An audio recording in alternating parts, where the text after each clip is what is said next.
गांव का नाम था भैरवपुर। चारों तरफ साल के पेड़, बीच में एक सूखी नदी और नदी के पार एक उजड़ा हुआ पुराना गौशाला। लोग कहते थे कि वहां रात को गाय की घंटियों की आवाज आती है, जबकि बरसों से वहां कोई गाय नहीं थी। गांव में सबसे गरीब आदमी था हरिया।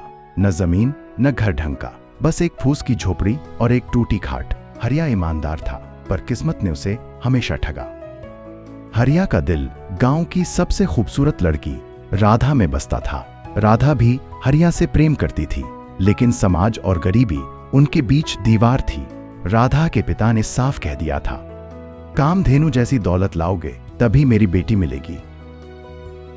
उस रात हरिया टूटा हुआ, भूखा और रोता हुआ नदी के किनारे पहुंचा। चांदनी में उसे उजड़ी गौशाला दिखाई दी। अचानक छन छन छन घंटी की आवाज। हरिया का शरीर कांप उठा। गौशाला के अंदर एक अद्भुत गाय खड़ी थी। सफेद नहीं, बल्कि हल्की नीली चमक वाली। उसकी आंखें मानो इंसानों की तरह बोल रही थीं।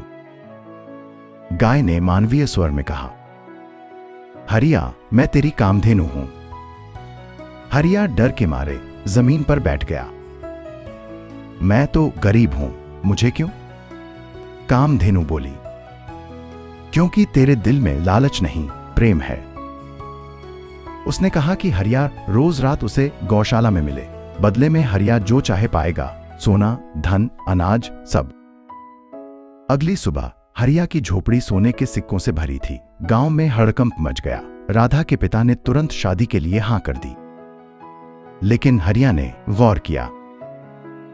हर रात कामधेनु का शरीर और ठंडा हो रहा था। उसकी आंखों में उदासी बढ़ रही थी। एक रात हरिया ने पूछा, मां, आप दुखी क्यों हैं?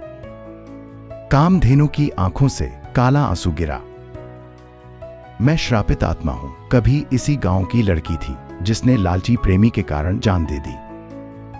हरिया सिहर उठा। तो ये सब धन? कामधेनु बोली, हर सिक्के के बदले मेरी आत्मा और बंध रही है। अगर तू आखिरी इच्छा मांगेगा तो मैं हमेशा के लिए राक्षसी बन जाऊंगी। उसी समय गौशाला की दीवारें कांपने लगी। बाहर गांव वाले मशालें लेकर आ चुके थे। किसी ने रहस्य जान लिया था।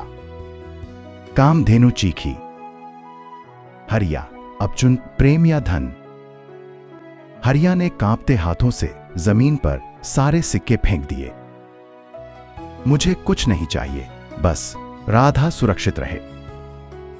एक जोरदार चीख के साथ रोशनी फटी। जब आंख खुली तो गौशाला